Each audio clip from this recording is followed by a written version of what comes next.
राम राम किसान भाइयों, स्वागत है आपका ट्रेंच विधि खेती चैनल पर।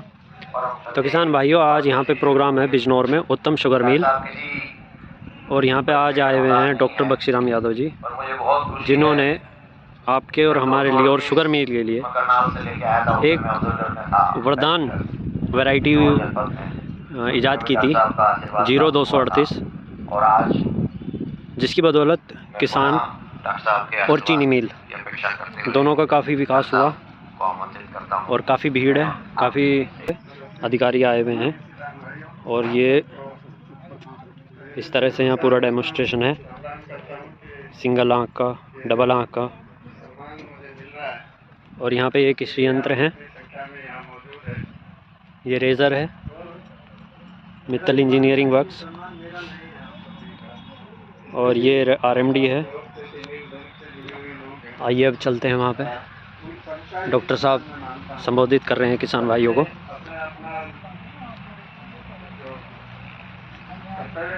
पूरी तरह निभाया, चाहे वो किसान हो, चाहे गन्ना विभाग के कर्मचारी हो या प्रोसेसिंग के लोग हो, सभी ने अपना अपना कर्तव्य निभाया और इसीलिए सबके प्रयास से इतना बड़ा बदलाव आया है। की बात है कि पिछली जो अब फसल खड़ी है, जिससे अगली फसल में जो आगे आप बोने करेंगे उसमें आएगा। तो आज के खेतों में जाने का इतना मौका नहीं मिला मेरे को, परंतु जो दूसरी जगह में देख रहा हूँ उसमें कहीं कहीं भी जहाँ मानसून की बिजाई हुई है, अगस्त सितंबर के अंदर जहाँ बुआई की है करने की, उसके अंदर पिछले महीने तक टोपरो लगा हुआ, तो सुंडी बैठी हुई मिलेगी इसके अंदर। तो मई के 5 से 10 मई के बीच में या 10 मई तक जो भी 3 महीने के लिए जो भी दवाई है, उसमें आप लोगों के अनुभव के हिसाब से 4-5 दवाइयाँ अभी है मार्केट के अंदर। टोराजन है, बहुत डाला, बहुत इफेक्टिव था, पिछले 2 साल से कुछ कम काम कर रहा है। फर्टेरा है, वट्राको है, वोल्मीफ्लेक्सी एक नया सिंजेंटा ने केमिकल निकाला है वो है।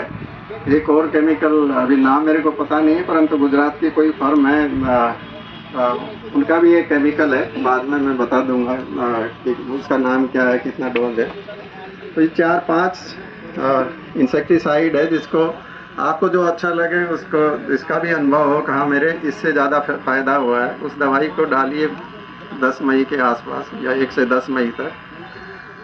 तो फिर ये आपकी दूसरी और तीसरी पीढ़ी का रोकथाम करेगा।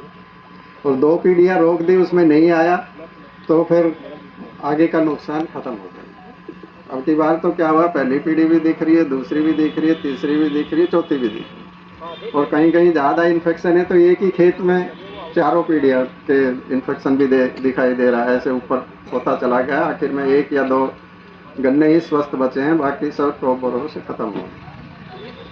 तो यदि इतना काम कर लिया तो मेरे हिसाब से इस नुकसान जो हो रहा है चोटी बेधक से, उसको रोका जा सकता है। डालने का तरीका मत बदलिए, यूरिया में मिला के मत फेंकिए दवाई को, पानी में घोल के डालिए। जितना जड़ों के पास डालेंगे उतना ही फायदा उससे मिलेगा, तो जड़ों से ही लेगी। जिनके पास ट्रैक्टर का स्प्रेयर है वो ट्रैक्टर के स्प्रेयर से स्प्रे भी मत करिए, उसका भी फायदा नहीं है, उसको जड़ों के पास डालना पड़ेगा। जड़ से ही पौधा उस दवाई को लेगा और अंदर गोब के अंदर जाके वो दवाई जमा हो जाती है। वो कीड़ा जो तितली निकलती है चोटी बेधक कीड़े की, उसको पता है कौन से पत्ते पे अंडे देने से वहाँ से सुंडी निकल के सीधे नीचे की तरफ जाएगी, तो वो गोब के पास जाएगी। मतलब इतनी बुद्धि है उस छोटी सी तितली में, उसी पत्ते के ऊपर वो अंडे देती है, जहाँ से सुंडी निकल के नीचे की तरफ जाए और वो गोब पे पहुँचे। तो वहाँ जब बहुत ही महीन सी छोटी सी होती है, आंखों से दिखाई भी नहीं दे जब शुरू में निकलती है, और वो जब नीचे जाएगी थोड़ा सा खाएगी और वो मर जाएगी। अब बाद में जैसे बहुत सी जगह मेरे को किसानों ने कहा जी मैंने 2 बार दवाई डाल दी, उसके बाद भी सुंडी जिंदा है। तो वो गोब में खाता है छोटा सा, उस टाइम वहाँ दवाई है तो वो मर जाएगा। अदरवाइज वहाँ थोड़ा सा खा के बड़ा होके फिर वो नीचे की तरफ चलता जाता है। एक नीचे नाली सी बनाएगा और वहाँ बाहर निकलने के लिए एक छेद बनाएगा, वापिस आ जाता है। अपनी सारी उस नाली को प्रोटेक्ट करके रखता है केमिकल से, जिससे कि दवाई का असर नहीं होता। यानी कि दवा डालते रहिए, फिर वो मरेगा नहीं। एक बार बड़ा हो गया तो मरेगा नहीं, वो जिंदा ही रहेगा। तो शुरू के अंदर सही समय के ऊपर इसलिए दवाई डालना बहुत ज़रूरी है। और अकेली दवाई से काम नहीं चलेगा। एक थोड़ा सा खुरपी वगैरह से उसको काट के निकाल दीजिए शुरू में, और मई के अंदर दवाई डाल दीजिए, तो काफ़ी इसका प्रभाव जो है, प्रकोप जो है वो कम हो जाएगा। दवाई को जड़ों के पास ही डालिए। 25 टंकी अगले साल उससे पूरा बीज लगा लीजिए। तो ये इतना तो सभी लोग मेरे हिसाब से काम कर सकते हैं।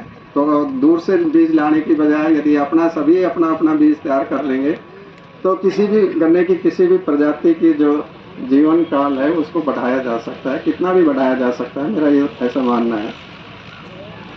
तो बीज के ऊपर काम करेंगे तो जब तक इस वैरायटी को चाहेंगे जब तक बचा सकते हैं। यदि उससे अच्छी पैदावार वाली कोई प्रजाति आ जाती है तो फिर उसको छोड़ के अगली पे ज़रूर काम करना चाहिए। मैं हमेशा जो इम्प्रूव्ड चीज़ है उसके ऊपर विश्वास रखता हूँ। परंतु अभी भी जो बहुत ज़्यादा एरिया है 238 का, उसका एरिया भी कम करना चाहिए।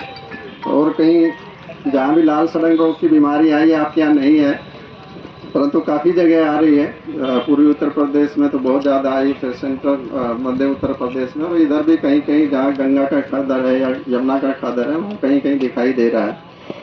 तो मेरा ये मानना है, यदि कोई प्रजाति 238 के आसपास पैदावार दे सकती है, थोड़ा सा बदलाव करना पड़ेगा। 238 जैसी प्रजाति कोई नहीं है जिसको जहाँ चाहे जिस समय चाहे कहीं भी लगा दीजिए पैदावार दे देती है। तो उससे कंपैरिजन तो छोड़ दीजिए। परंतु जो आसपास पैदावार दे सकती है वो CO0 118 है। यदि एक बदलाव उसमें कर दिया जाए, वैसे जो बहुत से किसान हैं यहाँ, जैसे सुबह में बात हो रही थी, 50% एरिया ऐसा हो गया है जो 4 फुट की दूरी पे एक लाइन में गन्ने की खेती हो रही है। तो उसमें सर्टनली है कि उसमें आप मिट्टी नहीं डालते होंगे, पाटा नहीं लगाते होंगे। तो यदि 0-118 की खेती करनी है तो पाटा बिल्कुल नहीं, हल्की मिट्टी डालिए, 1.5 या 2 इंच से ज़्यादा मिट्टी नहीं होनी चाहिए, उसको डालिए। उस नाली को नाली बना रहने दीजिए 31 मई तक या 15 मई भी हो।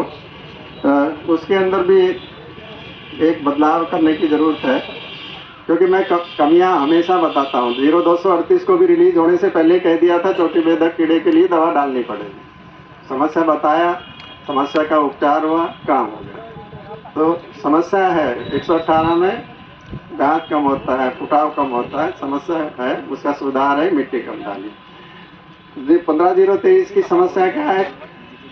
लंबी बढ़ेगी, गिरेगी, नरम गन्ना है। इतना नरम है कि नाखून को पोरी के अंदर गा देंगे तो गड़ जाएगा। तो कॉटन प्लांटिंग के लिए या जो आपकी शरदकालीन बिजाई है उसमें नहीं चलेगी, कोशिश ही मत करिए। इसको मार्च में या मार्च के बाद लगाएंगे तो उसके लिए अच्छी ये प्रजाति है।